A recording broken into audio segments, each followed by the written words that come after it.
Welcome back to Probe the Act on Deepstuff Radio. Thanks for joining us. Enjoy the show.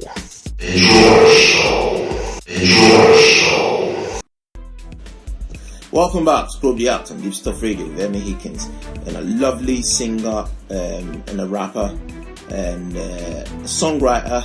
He's also a musician all the way from Alabama in the USA, Black Tee. Hey. So, have you made any albums yet? I made a mixtape. Yeah. About 3 years ago. Let me see. Yes, it was 3 years ago when I made the mixtape. Yeah. It was entitled The Great Escape. Wow. Sounds like a title for a movie. Yeah. And I like to think that I make a lot of soundtrack singles. Yeah. And that was kind of the whole feel behind it. It is like a movie. And the whole thing behind The Great Escape is, I'm from a place called Mobile, Alabama, as we've stated earlier. Yeah. And here it's Alabama was one of those places that was deeply involved in the civil rights issues and the human rights issues during the Dr. King era. Wow. And, Alabama was his main platform for leading the civil rights cases.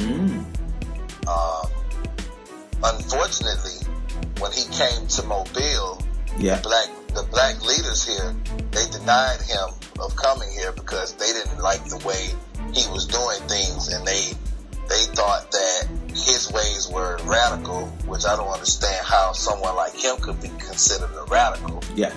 And they were saying that if he came down here, he was going to disturb the way of life that had already been set here, and he was going to cause trouble amongst relations. Mainly some Uncle Thomas stuff, Wow.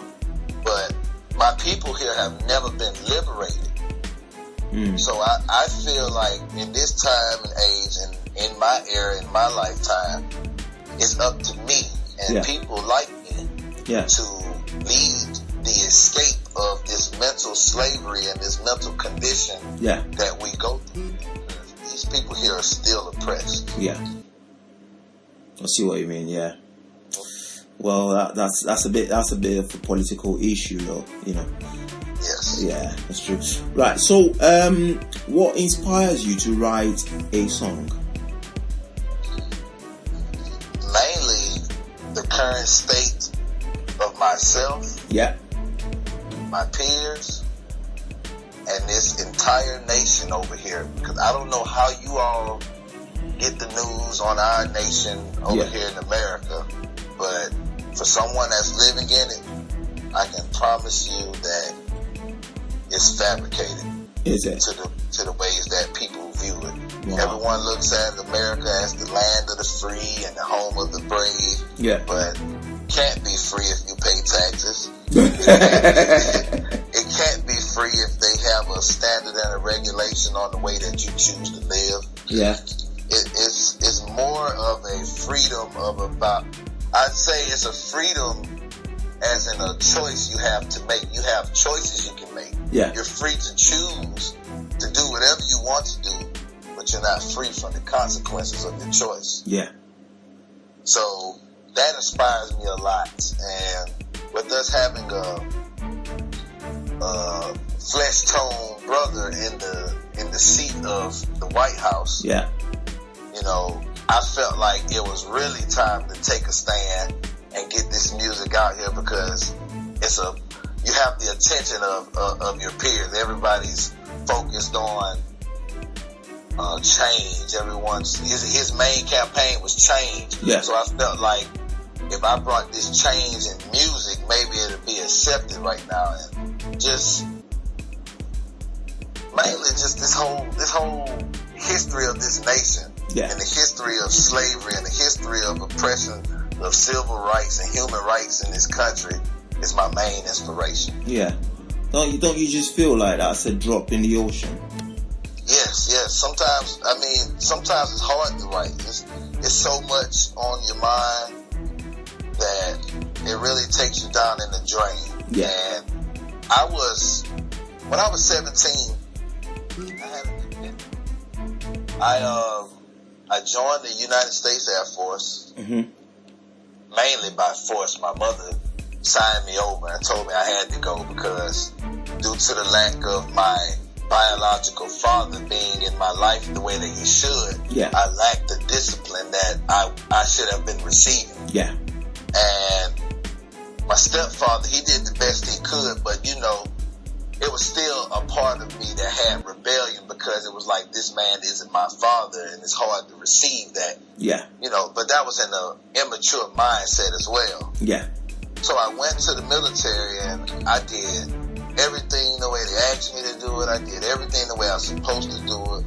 I was on top of my education, my curriculum. Yeah. But the one thing about it is they realized I was not programmable. Sorry, can you repeat that? You wasn't what? I was not programmable. Oh, right, yeah. See what you mean, yeah. I was one of the few that He was asking questions. I was asking questions, and I was always wanting to be in the know. Yeah. And the thing about me is, I came into a squadron where the youngest person at that time was my current age now, 27. Yeah. And I was 17. Yeah. So it was a major maturity gap there. That place, they really had zero tolerance to mature and grow with me. Yeah. Or allow me to grow with them. Yeah.